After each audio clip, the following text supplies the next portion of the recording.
So this video will be about the Doppler effect. Now this is a fairly familiar effect to you most likely. You've heard of Doppler radar and the Doppler shift.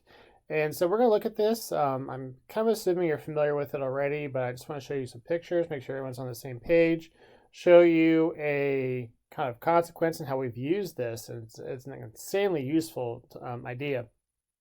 And then on the last slide, I've got a question for you, and I'm going to want to know the answer to that question at the beginning of next class. Let's go ahead and get going. So the Doppler effect. If we have an object producing waves, and it really can be any kind of waves. It could be sound waves, it could be light waves, it could be water waves. Like say you're in a boat making a wake, right? If you're in an airplane making, pushing the air in front of you, the wave moves at a constant speed, but the object that's producing the wave is moving in a certain direction. So what's going to happen is that as it produces these compression waves on the front of the object, the waves get closer and closer and closer together. These compressions get closer and closer and closer together. And so in a sense, on this side, we have a short wavelength.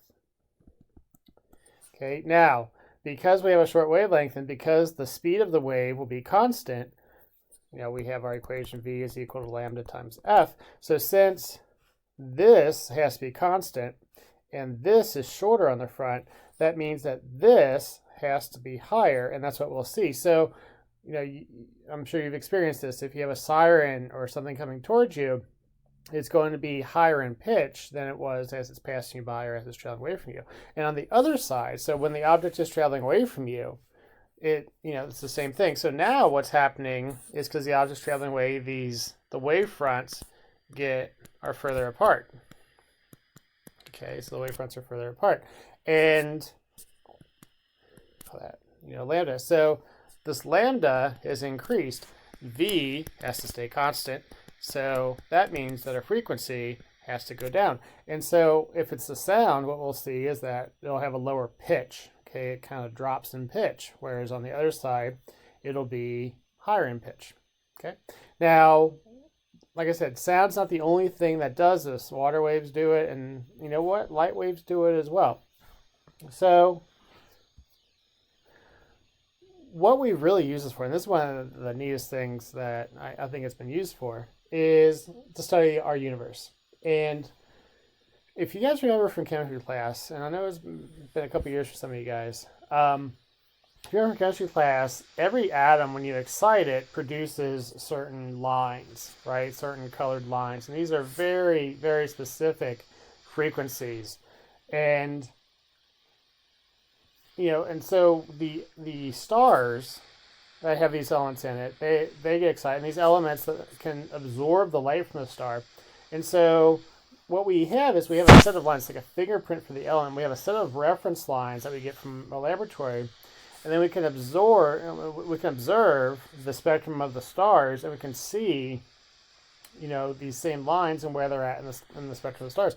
And what we'll notice is that for some stars and some galaxies even, we'll notice that these lines will be at a little bit higher frequency than they would be if they were in the lab.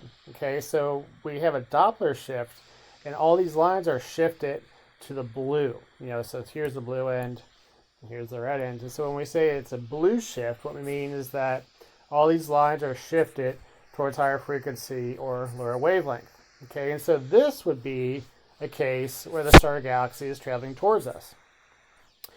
This is a redshift. So we take the same laboratory standard source, okay, this spectral fingerprint for our element. We look at where those lines appear in the absorption spectrum of the star, and we'll see that these lines are shifted to lower frequency. They're shifted to the red. And this is the red shift that you guys might have heard people talk about. And so this one, the star of the galaxy is traveling away from us. And so this is how we can see this is how we can see like the relative motion of the stars and galaxies. We can see that a lot of these galaxies and a lot of these stars are traveling away from us. They're not static as people once thought. They don't, And so we have this expanding universe. And this is how we can see things like that. Okay, we use this very simple idea of a Doppler effect. Okay, so anyway, I thought that was really cool. I wanted to show you guys that. So the question I have for you is, this one. So say that I have a person, maybe he's singing a certain pitch and he's moving in this direction. Okay, so he's moving off to the right. And I've marked different locations, A, B, C, D, E, and F. The question I have for you guys, and what I would like for you guys to answer, is I would like you to rank these different positions in terms of if an observer was at these locations, the frequency that they would record for this person singing or yelling or whatever. Okay, so these are lists. I want you guys to rank them from. I guess I didn't say. So let's say that we're going to rank from high frequency to low frequency. Okay, so rank them from high frequency to low frequency, and I will be intrigued to see what you guys come up with.